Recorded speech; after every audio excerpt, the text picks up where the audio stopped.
오늘은 퍼퓨전과 관련돼서 이 체외순환 운영 중이나 그 사전에 어떤 계산을 할 수 있는 그런 그 어플리케이션을 하나 소개하도록 하겠습니다. 이미 아시는 분들 계시겠지만 여러 가지 좋은 정보들이 많이 들어있는 어플리케이션이기 때문에 뭐 체외순환사나 아니면 뭐 다른 선생님들도 사용하시면 많은 도움이 될 거라고 생각을 해서 하나 가져왔는데, 저는 좀 주로 사용을 합니다. 실제로 체외순환을 운영을 하면서 계산이 필요할 때는 어느 정도는 계속 계산을 하고 다 들어가지만, 그래도 이제 어떤 잘 맞지 않았거나 어떤 그 체외순환 운영 중에 잘 계산이 정확치 않다거나 그럴 때 어떤 원인에서 그렇게 됐는지 이런 것들을 확인하기 위해서 한 번 더 계산을 해보기도 하고, 그 다음에 뭐 해파린 용량이라던가 이런 것도 계산을 통해서 이제 보통 주입을 하게 되는데, 한번 소개를 시켜 드리도록 하겠습니다. 이 퍼퓨전 칼큘레이터라는 그 어플인데, 요거 들어가 다운받아 가지고 설치하시면 금방 사용을 할 수가 있고, 그다음에 체외순환 중에 사용할 수 있는 뭐 여러 가지 그 좋은 것들이 많이 있습니다. 그냥 수치만 입력을 하면 계산이 바로 되기 때문에 사용하는 것도 그렇게 어렵지가 않습니다. 가장 이제 체외순환에서 BSA와 이제 그 블러드 플로우 레이트를 계산을 할 수가 있는데, 여기에 계산을 해보면 환자가 70kg이라고 하고 키가 한 170이라고 했을 때 계산을 해보면 이 환자의 이제 플로우 레이트는 BSA는 1.82가 나오게 되고, 여기에 이제 카디악 인덱스 관련돼서 이제 플로우들이 쭉 이렇게 이제 나오게 됩니다. 보통은 이제 BSA가 이제 키와 이제 몸무게로 계산이 되고, 이 BSA에 이제 카디악 인덱스를 곱하면 이제 카디악 아웃풋이 되는 거죠. 이 카디악 아웃풋은 2.2에서 실제로는 2.4까지 이 100%로 잡고 있는데, 여기서 좀 말씀을 드리고 싶은 거는 이 환자의 그 어떤 질병에 따라서 그 플로우 자체를 많이 공급을 해줘야 되는 경우도 종종 많이 있습니다. 실제로 2.2만 준다거나 2.4만 줘서 환자 상태가 이대마가 점점 더 심해질 수가 있는 상황이 분명히 발생을 하고, 그러니까 플로우에 대한 개념을 2.2에서 이거는 미니멈이라고 생각을 하시면 됩니다. 이 미니멈 플로우라고 생각을 하시고, 이거보다 더 높은 플로우도 얼마든지 줄 수 있다고 그렇게 좀 이해를 하셨으면 좋겠습니다. 이렇게 계산을 하면 간단히 계산이 되고, 그 다음에 이제 블러드 플로우 레이트를 이제 몸무게로만 계산을 할 수가 있는데, 70kg이라고 했을 때 이게 보면은 이렇게 이제 4.5를 이제 몸무게만 가지고 해결을 하는 겁니다. 이게 몸무게만 가지고 하는 경우는 근데 그렇게 정확치가 않기 때문에 이 전체 환자의 이 환자의 이제 체액량 자체를 좀 구해야 되는데, 이 체액량과 여러 가지 그 조건들을 조합을 해서 이 환자의 블러드 플로우 레이트를 결정을 해야 됩니다. 그래서 여기서 좀 더 유심 있게 봐야 되는 거는, 이 환자가 이제 어덜트 경우에 이렇게 75kg, 보통 요 안에 다 거의 대부분 들어가죠. 그러면 분당 케이지당 65ml의 플로우를 공급을 해줘야 되는데, 이 임판트라던가 이 페디아트릭이라든가 임판트, 그리고 네오네이트 이런 아주 작은 그 소아 환자들에서 보시면 여기 보면 분당 200cc가 넘는, 어른에 비해서 거의 2배가 넘는 이런 플로우를 공급을 해줘야 됩니다. 왜 그러냐면 이 대사량 자체가 소아에서 훨씬 월등히 높기 때문에, 이 소아 환자를 이 어덜트처럼 이렇게 플로우를 주게 되면 이거는 분명히 문제가 있습니다. 2.2에서 2점 카디악 인덱스를 2.4를 잡는데, 소아의 경우는 2.8에서 3.0 이상을 잡아줘야 된다, 기본적으로. 그래서 이거를 충분히 이런 거는 이해를 하셔야 되는 거고, 소아에서는 그 어른에 비해서 거의 2배 가까이 이상 플로우를 공급을 해줘야 된다는 거를 이해를 하셔야 됩니다. 그리고 이제 블러드 그룹, 어떤 블러드 혈액의 적합성인데, 요거는 이렇게 보시면 A, O형 이렇게 있을 때 어떤 혈액을 주입을 해야 되느냐, 이런 것들, 플라즈마, 레드셀, 적혈구, 그다음에 플라즈마, 크라이오, 그다음에 여기 이제 플래틀리트 관련돼서 이제 혈액 적합성을 보여주는 표이기 때문에 이것도 한번 보시면 될 것 같고, 그 다음에 이제 헤모글로빈과 이제 블러드의 요구량이 얼마인지를 대해서 좀 말씀을 좀 보면 간단합니다. 여기다 70kg의 환자하고 만약에 헤모글로빈이 체외순환 뭐 하기 전에 10이었다고 하고, 그 30% 정도 되겠죠, 그러면. 프라이밍 볼륨을 뭐 1000cc로 했다. 그 다음에 이제 환자의 그 전체 체액량을 60%라고 하고, 이 요구되는 헤모글로빈을 뭐 8 정도 된다. 그렇게 되면 이제 얼마가 될 거냐? 이제 8.8이 되는 거고, 근데 P를 뭐 줄 필요는 없는 겁니다. 마이너스이기 때문에. 그래서 뭐 좀 다시 좀 계산을 해보면 70kg이고 헤모글로빈이 만약에 좀 낮아서 8 정도 됐고, 그 다음에 프라이밍 볼륨을 뭐 2000을 했다. 그리고 60이고 여기 8 정도 돼야 되고, 그러면 헤모글로빈이 이제 우리 요구하는 헤모글로빈은 이제 8 정도, 25% 정도를 유지를 해야 되니까 이걸 계산을 해보면 이렇게 돼서 요구량이 이제 800cc, RBC가 이제 이렇게 그 800cc가 필요한 이런 식으로 계산을 해줄 수가 있습니다.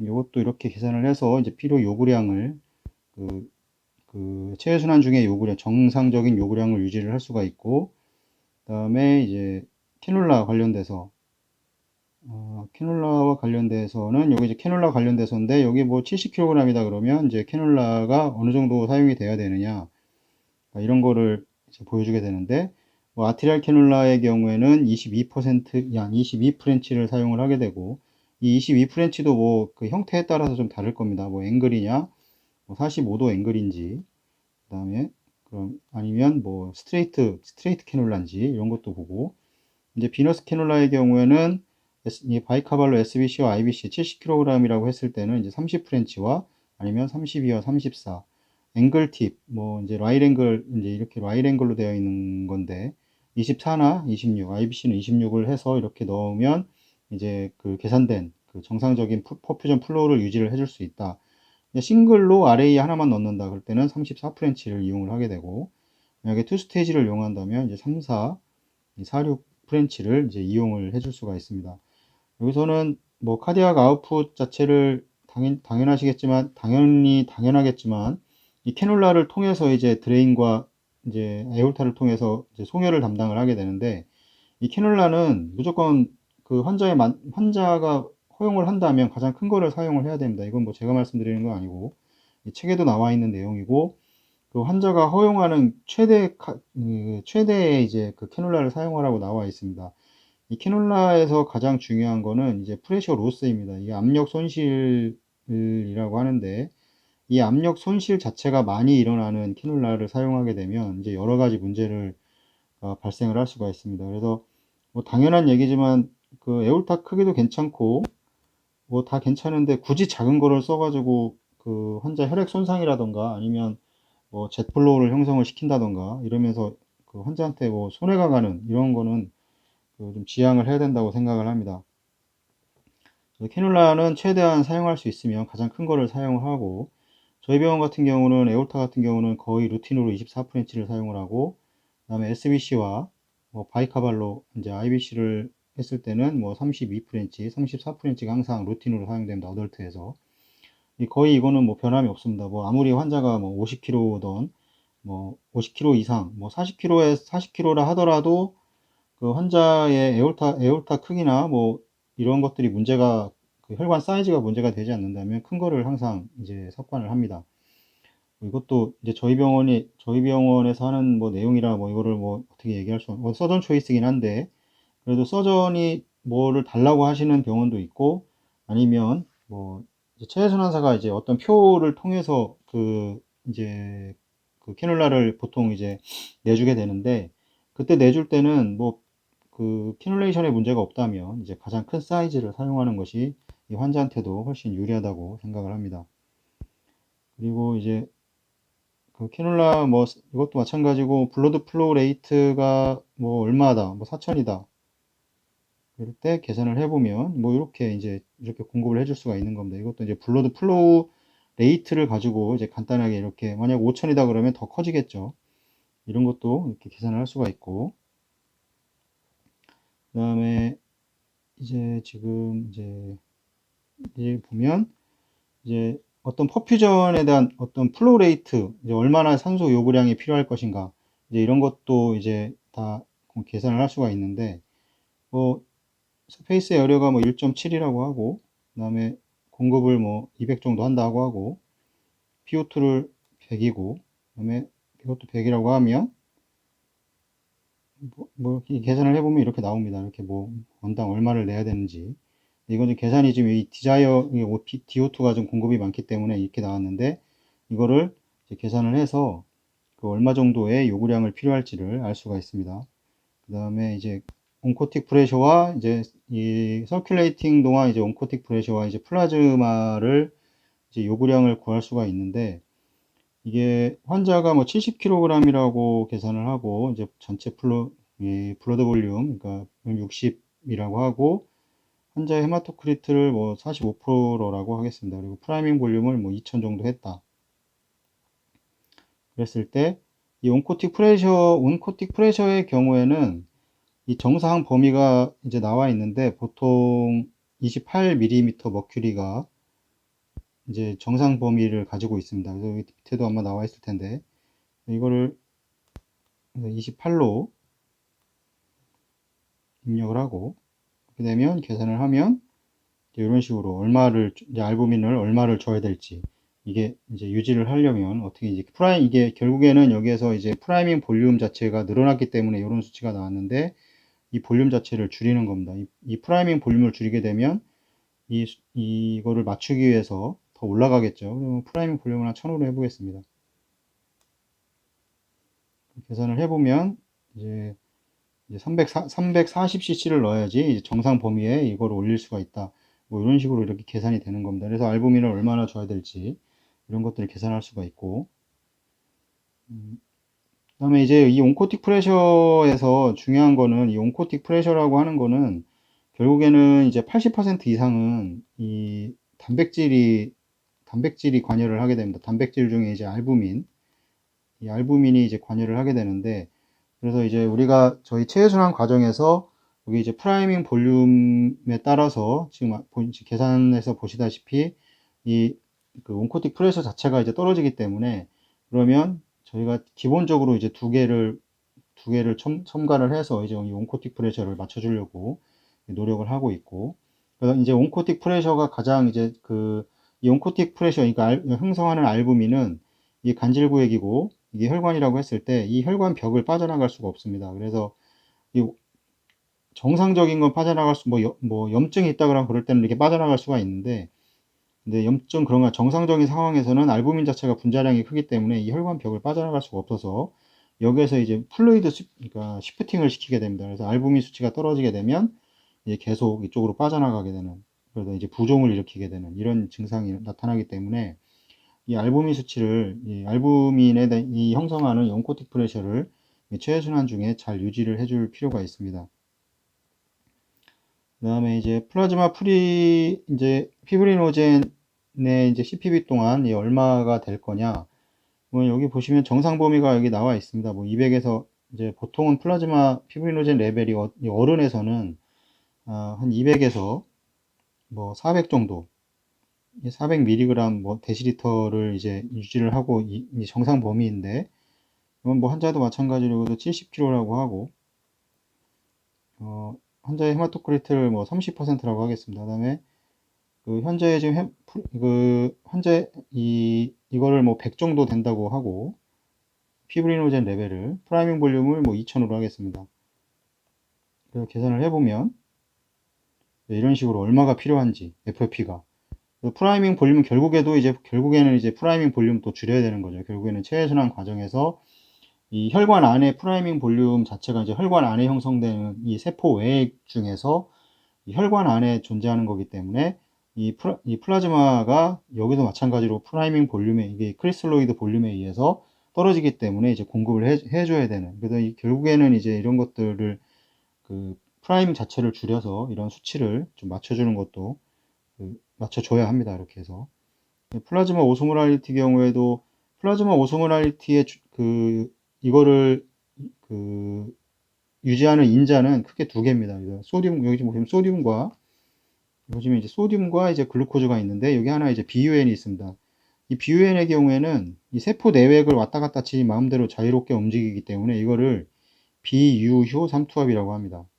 이 비유효 삼투압을 일으키는 물질인데, 이 BUN이. 그래서 요거는 이게 함수 투합 자체를 일으키지 않기 때문에 BU에는 이제 BU산 투합이기 때문에 계산상에 들어가지는 않습니다. 그래서 소듐의 경우에 소듐이 가장 크게 작용을 하는데, 이제 공식에서도 보면 여기에다가 소듐을 이렇게 곱하게 됩니다. 두 개를 2를 곱하게 되는데, 그래서 여기서 뭐 정상적인 140ml 이퀴발런트라고 하고, 뭐 글루코즈를 뭐 90 정도 하겠습니다. 뭐 정상 범위라고 했을 때 이제 보면 이렇게 계산식을 보면 이 정상 범위를 이렇게 나타나게 되죠. 근데 여기도 마찬가지로 이제 프라이밍 솔루션에 의해서 이 이제 오스모랄리티가 떨어질 수가 있기 때문에 최순환 중 ABGA를 이렇게 해보면 가장 밑에 이제 오스모랄리티가 OSM 해가지고 이제 이렇게 나옵니다. 그래서 보통은 대략 한 275 이상은 유지를 보통 할 텐데, 근데 여기서도 마찬가지로 이제 이제 프라이밍 솔루션이 증가를 하게 되면 당연히 이제 다일루션에 의해서 이 오스모랄리티도 이제 떨어질 수가 있습니다. 물론 거기에 소듐이라든가 여러 가지 전해질들이 들어가 있지만, 그 외에도 이제 그 수액 관련돼서 그 프라임이 같이 이제 다일루션이 되면서 이거 떨어지게 되는 겁니다. 이건 정상 범위를 항상 유지를 해야지, 마찬가지로 오스모랄리티를 증가를 해야지 이 세포 내외에 이제 그 수분 균형을 맞춰서 이제 부종을 일으키지 않게 됩니다. 헤파린 같은 경우도 이제 헤파린을 얼마나 줘야 되는 거냐 했을 때 뭐 70kg의 환자라고 하고, 베이스 라인을 뭐 120초로 하겠습니다. 일반적으로 보통 정상이 120에서 플러스 마이너스 뭐 20초 정도 얘기하니까, 이거를 뭐 480초를 유지를 해야 된다고 했을 때 얼마를 줘야 하냐면, 보통 이제 한 2만 유니트 정도는 이제 줘야 되는 겁니다. 19,843이라는 계산이 나왔는데, 그래서 보통 이제 계산상으로 300 유닛에서 이제 400 유닛을 주게 되죠. 킬로그램당. 그래서 70kg니까 뭐 한 2만 1000 유니트를 주게 되는데, 이런 계산식을 통해서 얘기할 수도 있고, 근데 이제 수술 중에 이제 어떻게 되느냐, 70kg이고 이제 수술 중에 그 이제 ACT가 뭐 350초가 나왔다고 이제 했을 때 계산을 했는데, 그럼 480초를 유지를 해야 되겠죠. 얘기하면 그럼 얼마를 줘야 되느냐? 그럼 이렇게 나옵니다. 그럼 이제 7160, 한 7000 유니트 정도를 주입을 해야지 우리가 요구하는 이 480초를 유지하기 위해서, 이렇게 상승을 시키기 위해서 한 7000 유니트 정도의 헤파린을 이제 주입을 해야 되는 겁니다. 그래서 이런 것도 이제 이렇게 계산을 해서, 저도 요거를 자주 사용을 하는데, 헤파린 중간에 애드를 하는 경우는 뭐 케이지당 애드하는 경우는 100 유니트, 뭐 처음에 이니실로 들어가는 건 뭐 300 유니트, 이렇게 이제 일반적으로는 알고 있는데, 그렇게 되면 뭐 일례로 이제 480초가 기준이라고 했는데 450초였을 때는 어떻게 해야 되는 겁니다. 보통 한번 계산을 해보면, 이제 여기가 450초입니다. 450초. 480초를 유지해야 되니까 1000유니트만 여기서 계산을 해보면, 1000유니트만 주면 1000유니트만 이제 공급을 하면 되는데, 한 1500 정도, 1600 정도.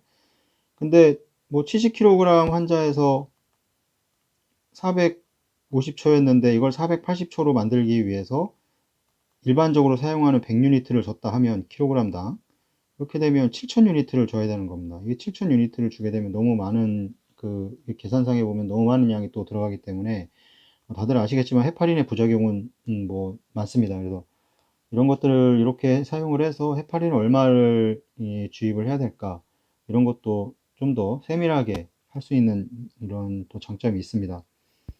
그 다음에 이제 그 뭐 프라임 볼륨이 얼마나 필요할 것이냐, 뭐 이런 건데, 환자가 70kg이고 그 다음에 이제 CPB의 헤모글로빈이 만약에 좀 낮습니다. 뭐 10 정도 된다고 하고, 여기에 이제 헤모글로빈, 이제 CPB 동안에 이제 요구되는 헤모글로빈을 헤모글로빈이 얼마냐 그러면 한 8 정도 된다고 했을 때, 프라이밍 볼륨은 이제 이렇게 1000만 해야 되는 겁니다. 이 정도 해야지 이 환자 이런 몸무게를 가진 환자에서 이 체액량이 60%인 이런 환자에서 10 정도 됐을 때 프라이밍 볼륨은 1050을 해야지 이게 이제 8 정도 우리가 유지하는 게 되는 겁니다. 그래서 이렇게 계산을 하면, 뭐 프라이밍 볼륨을 1000 정도로 줄여야 되겠구나. 만약에 이제 이런 계산이 나오는 겁니다. 물론 예전에는 뭐 지금은 뭐 이렇게 해서 옛날에 뭐 간단한 공식도 있습니다. B1, B2, C2 이런 식으로 해서 이거는 이제 환자의 체액량, 환자의 볼륨 70kg에 60을 곱하면 4,200이 되겠죠. 그러니까 이런 것도 마찬가지 그런 공식에 의해서 나오는 겁니다. 그래서 이거 여기에 이제 계산이 12, 이제 헤마토크리트가 뭐 30이고 0.3이겠죠, 그러면. B2는 이제 프라이밍 볼륨인 겁니다. 이거는 뭐 1000cc 했다. 그러면 4200에 더해진 거니까 5200. 이 C2는 모르는 겁니다, 이제. 이렇게 계산을 해보면 뭐 이런 수치가 나옵니다. 헤모글로빈 이 정도가 나옵니다. 이렇게 반대로 계산하는데 여기는 이제 역으로 몸무게를 넣고 그다음에 체액량을 알고 그 환자의 그 헤모글로빈을 알고 그다음에 내가 요구하는 게 얼마면 프라이밍 볼륨은 이만큼 해야 되겠다. 이렇게 이제 계산을 해주는 이제 그런 방법입니다. 그다음에 이제 뭐 옥시젠도 마찬가지고 또 보시면 뭐 이게 다 이 디맨드 이런 게 다 나와 있는데 정상 범위도 다 나와 있습니다. 여기 밑에 보시면 이렇게 얼마로 유지를 해야 되는지 이런 것도 여기 이렇게 이건 이제 에크모라던가 이런 거 할 때 좀 유용하게 사용할 수가 있고 CPB보다는 그래서 여기서도 이 정상 이뭐 오토 컨텐츠는 얼마여야 되는지 뭐 이런 것들을 여기서 계산을 할 수가 있습니다.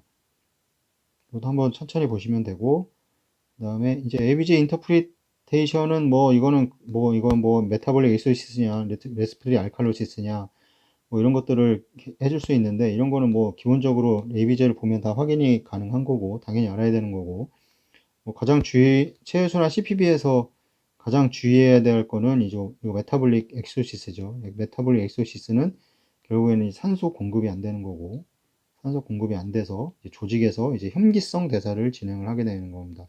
혐기성 대사를 진행하면서 이거의 부산물로 이 락테이트가 이제 형성이 되면서 이런 것들이 이제 그 장기에 이제 어떤 영향을 미치게 되는 이런 결과를 가져오기 때문에 이 메타볼릭 엑소시스가 가장 이제 그 잘 발생하기 때문에 이거를 가장 조심해야 되는 거고 그다음에 일렉트로라이트 컬렉션도 뭐 이것도 보시면 됩니다. 뭐 이거는 한 번씩 이렇게 보시면 얼만큼 주입을 해야 되냐 이런 거기 때문에 이것도 한번 금방 보시면 계산만 되고 글루코즈 인슐린도 마찬가지 이런 상태에서 얼마를 넣어야 되는 거냐 여기도 이렇게 다 친절하게 다 설명을 해줬고 한번 꼭 읽어보시기 바랍니다. 그리고 그 체외순환 중에도 꼭 확인하셨으면 좋겠고 뭐 PCO2를 그 수입 가스를 어떻게 유지를 할 거냐 뭐 이런 것도 뭐 크게 어렵진 않습니다. 이게 PCO2가 뭐 50이라고 하겠습니다. 실제 이제 ABJ에서 좀 높은데 여기는 정상으로 40 정도를 유지를 해야 되겠다. 그럼 수입가스, 여기서 플로우가 만약에 4,000이다. 4리터니까 4리터다. 그렇게 되면 이제 이거를 교정하기 위해서는 수입가스를 이제 5리터를 공급을 해야지 이제 이 50에서 40으로 떨어지게 되는 겁니다. 이렇게 이것도 이제 계산을 하는 거고. 정상적인 거죠. 베노 아트리알의 경우에는 이 플로우에 그 플로우가 4,000이다 그러면 분당 4,000이다 그러면 이 0.5 정도가 0. 이거에 0.5를 반 정도 주입하면 됩니다. 한 2리터. 2리터만 주입을 하게 되면 이 정상적인 그 수입 가스를 유지를 할 수가 있습니다. 이런 것도 마찬가지로 이렇게 계산이 가능하고 그다음에 이제 뭐 카디오플레이자도 이제 양이라던가 이런 여기에서는 보면 그 어떤 계산보다도 이 세인트 토마스 카디오플레이자 사용했을 때 이제 성분이라던가 그다음에 이제 뭐 인덕션 어떻게 주입을 하는 건가 어른과 소아 그다음에 이제 어떻게 유지를 해야 되는 건가 이런 게 다 나와 있기 때문에 이것도 한번 읽어보시고 뭐 이제 이, 이 클로로피오를 이건 뭐냐면 이거는 그 마이크로플레지아라는 카디오플레지아 관련돼서 한번 말씀을 드릴 건데 그거랑 이제 같은데 이 분이 그 이제 만들어내는 그 주입 방식 어떤 그런 것들입니다. 이것도 한번 논문이 많더라고요. 이것도 마이크로플레지아 관련돼서 이런 것도 우리가 사용하지는 않지만 이제 현재 뭐 외국에서 북미나 이런 데서 많이 사용하는 방법이고 이것도 한번 소개를 시켜드리고 그다음에 이제 커스토디올은 뭐 이미 다 알고 있고 델리도 그다음에 이제 모디파이드 된 델리도 이런 식으로 해서 카디오플레지아 종류가 있는데 여기 하나씩 다 들어가 보시면 그거에 대한 설명이 잘 되어 있습니다. 이렇게 뭐 들어가 보면 그 컴포지션은 어떻게 되어 있고 그다음에 인덕션은 어떻게 해야 되고 이런 것들이 다 나와 있기 때문에 만약에 이제 다 외우고 있지 않다면 여기 들어가서 확인을 해서 이제 주입을 하면 이제 조성도 그렇게 조성을 하면 되는 거고 도움을 많이 받을 수 있습니다. 이렇게 해서. 그다음에 여기 보면 울트라 헤모필트레이션인데 그러니까 울트라 필트레이션을 얼마나 할 거냐. 뭐 70kg 환자라고 하고 뭐 60이라고. 그다음에 요구되는 헤모글로빈은 뭐 한 12 정도?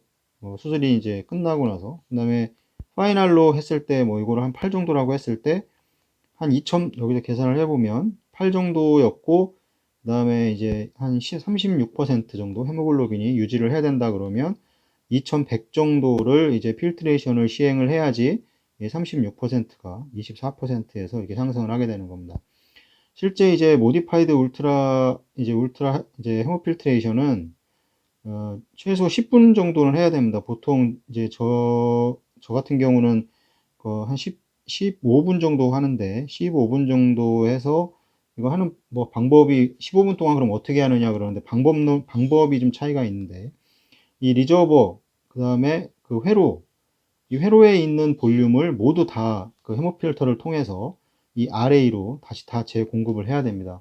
그렇게 되면 한 15분 정도 하게 되는데 나오는 양은 분당 뭐 100cc가 좀 넘게 되는데 보통 한 2000cc 정도 평균적으로 이렇게 이제 빠지게 되고 이게 근데 환자가 볼륨을 많이 가지고 있는 환자들은 이 모디파이드 울트라 헤모필트레이션을 시행을 하게 되면 이 모디파이드 울트라 헤모필트레이션으로 인해서 이 RA로 농축된 혈액이 지속적으로 들어가기 때문에 이 혈관 안에 이제 이 그 오스모랄리티와 이제 그 온코틱 프레셔를 올리게 됩니다. 그러면서 이제 간 부종이 있거나 이런 환자들은 계속해서 혈관으로 볼륨을 땡겨오기 때문에 이 모디파이드를 계속해도 볼륨이 계속 나오게 됩니다. 이거를 확인할 수가 있는데 그런 환자들은 이제 환자가 지금 이 서브스티샬에 볼륨이 많구나를 간접적으로 확인을 할 수가 있습니다. 이 모디파이드 울트라 헤모필트레이션 과정에서도.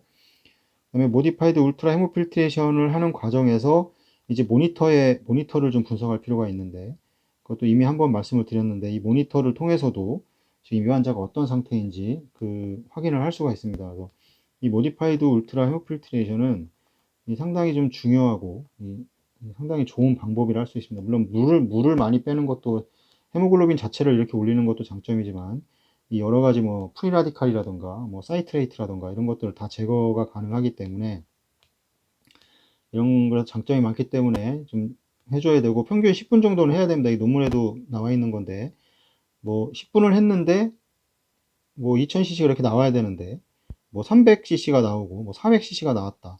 이거는 어떤 방법적으로 뭐가 잘못된 겁니다. 이거 헤모필트레이션을 진행을 하면서 300에서 400cc가 10분을 했는데 300에서 400cc 최소한 1000cc는 나와야 되는데 이렇게 안 나왔다 그러면 어떤 방법적인 게 잘못되어 있기 때문에 이건 모디파이드가 정확하게 안 된 겁니다. 그러면 한번 그 어떤 시스템을 좀 확인을 해봐야 될 것 같고 그거는 이것도 계산이 이렇게 가능합니다. 얼마를 뭐 내가 이렇게 올리고 싶다 그러면 얼마를 뽑아야 되는지 2100 정도 뽑으면 된다고 계산이 가능한 거고 그 다음에 뭐 이제 플루이드 뭐 SBR, PBR들은 뭐 이렇게 뭐 여기 보시면 정상 범위가 이제 이렇게 나와 있기 때문에 이 정상 범위도 좀 알아 놓으시는 게 좋고 여기다 계산을 하면 이제 다 어떤 나오게 됩니다. 이것도 한번 해보시고 그 다음에 이제 플루이드 밸런스, 뭐 블러드 로스, 인풋과 아웃풋 해서 이제 헤모글로빈 얼마인지 이제 이런 거를 계산이 가능한 건데 이것도 항상 이제 그 CPK 차트에 다 적는 걸 겁니다. 그래서 이것도 천천히 보시면 그게 어렵지 않을 거고 그 다음에 이제 뭐 리서큘레이션 같은 경우는 이제 에크모에서 그 지금 에크모 관련돼서 많이 올리고 있는데 리서큘레이션이 많이 되면 결국에는 이제 그 시스템으로 들어가는 산소의 양이 줄어들 수밖에 없는 그런 것들이기 때문에 리서큘레이션 자체를 좀 많이 줄이려고 노력을 많이 해야 됩니다.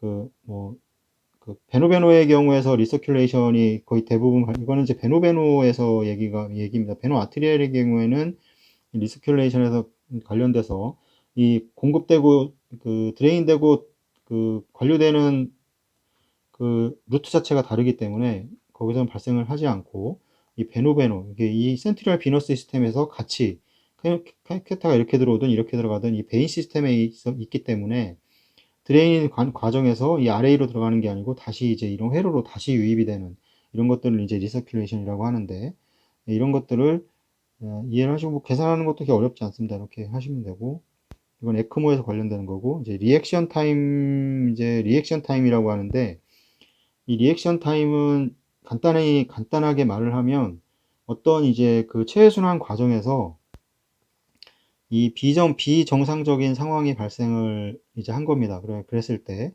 이게 그 몇 초의 시간이 걸릴 것인가 이런 건데 한번 계산을 한번 해보겠습니다. 그래서 리저버 레벨이 한 1500cc 있다고 하고 블러드 플로우 레이트를 4000이라고 하겠습니다. 지금 4리터인지 리터니까 4리터로 하게 되고 그렇게 되면 뭐 이게 보면 리액션 타임이 22.5초라고 나와 있는데 이게 뭐냐면 이 비너스 리저버가 그 이제 어느 순간에 어떤 이제 비정상적인 상황이라고 하면 뭐 드레인이 안 된다던가 갑자기 어디가 막혔다던가 비너스 라인이 어디 꺾였다던가 뭐 이런 것들에 의해서 그, 이제 공급이 안 될 때 이제 그 리저버가 완전히 엠프티 되는 시간이 얼마인 겁니다. 지금 밀리리터인데 뭐 1500ml고 4리터라고 했을 때 이제 22.5초가 걸린다 이렇게 나와 있는데 이 시간을 그 이제 어느 몇 초 이상을 유지할 수 있도록 해야 됩니다. 이 플로우 레이트가 당연히 올라가면 이 리액션 타임이 줄어들게 되겠죠. 여기도 밑에도 설명이 되어 있는데 이건 이제 뭐 비너스 리저버가 완전히 엠프티 되는 어떻게 이제 이제 완전히 막혔을 때 이 비너스가 완전히 비워지는 시간 이거를 얘기하는 겁니다. 이건 22.5초라고 나와 있고 이런 식으로 해서 만약에 이게 뭐 여기 보면 만약 뭐 500cc라고 하고 플로우가 4라고 하면 그러면 7.5초가 걸린다는 겁니다. 이렇게 이런 식으로 계산을 해서 7.5초면 완전히 비워진다 리저버가 뭐 이런 식으로 얘기를 할 수가 있는 겁니다. 이거 리액션 타임 같은 경우는 뭐 늘려놓으면 늘려놓을수록 안전하겠죠. 근데 이제 여러 가지 이유로 인해서 뭐 혈액을 사용할 수 없거나 이제 프라이밍 볼륨을 많이 줄여야 되는 상황에서 이 리저버의 볼륨 자체가 많이 이제 낮을 수가 있습니다. 옛날에 제가 논문도 하나 올려드렸는데 항상 그 뭐 IAD라던가 IAD 인트라 오토로스 드레이니지와 뭐 ANH 비슷한 말인데 이런 거를 환자의 혈액을 밖으로 빼놓기 되기 때문에 이 환자의 체액량 자체가 많이 줄게 되고 그러면서 리저버 레벨은 항상 낮았습니다. 혈액은 이제 혈액을 사용하는데 제한이 좀 있었고 그래서 이럴 때는 당연히 리액션 타임이 줄어들 수밖에 없습니다. 위험하고 그래서 항상 그때는 이 센서가 나오지 않았을 때 이런 그 레벨 센서라던가 디텍션을 할 수 있는 옛날에 펌프도 또 오래돼 가지고 오래된 펌프여서 이런 센서들이 하나도 없이 했을 때라서 이 이제 드레인되는 이 속도가 만약에 한눈이라도 잠깐 파는 순간에는 이 완전히 에어가 공급이 될 수가 있기 때문에 이제 이런 거를 방지하기 위해서 이제 리액션 타임 자체를 더 상승을 시켜야 되는 겁니다. 그렇게 되면 이 헤모글로빈 자체가 많이 떨어질 수가 있는 거고 그러니까 이런 거를 생각을 하고 요즘은 이제 뭐 레벨 센서라던가 이 레벨 센서 그다음에 여기 뭐 버블 센서들 다 장착을 할 수가 있기 때문에 이 지속적으로 3중으로 이제 그런 것들을 알려주기 때문에 뭐 이제 리액션 타임이 크게 뭐 예전보다는 위험하지는 않지만 예전에는 상당히 좀 위험할 수 있는 상황이 많이 있었던 거는 사실입니다. 그렇다고 뭐 사고를 낸 건 아닌데 뭐 이런 것들도 한번 생각을 해보시고 이런 리액션 타임을 어느 정도 적정 이상을 이제 유지할 수 있도록 이제 해야 됩니다. 최순환 과정에서. 그다음에 여러 가지 이제 여기서 여러 가지 이런 것들을 말씀을 드렸는데 이 최순환 중에 이런 것들을 사용을 하셔서 이제 환자를 좀 계산을 하시고 환자의 볼륨이라든가 최순환에서 가장 중요한 거는 체액량입니다. 체액량. 이 체액량을 정확하게 계산을 해야지 그 환자가 뭐 어느 정도까지 리저버로 드레인이 될 것인지 이런 것들을 확인을 할 수가 있기 때문에 꼭 이제 이런 간단하게 되게 잘 돼 있는 이런 어플리케이션이기 때문에 이거를 잘 사용하시면 많은 도움이 될 거라 생각을 합니다. 다음에 또 뭐 이런 좋은 어플리케이션이 있거나 그러면 찾게 되면 또 말씀을 드리도록 하겠습니다.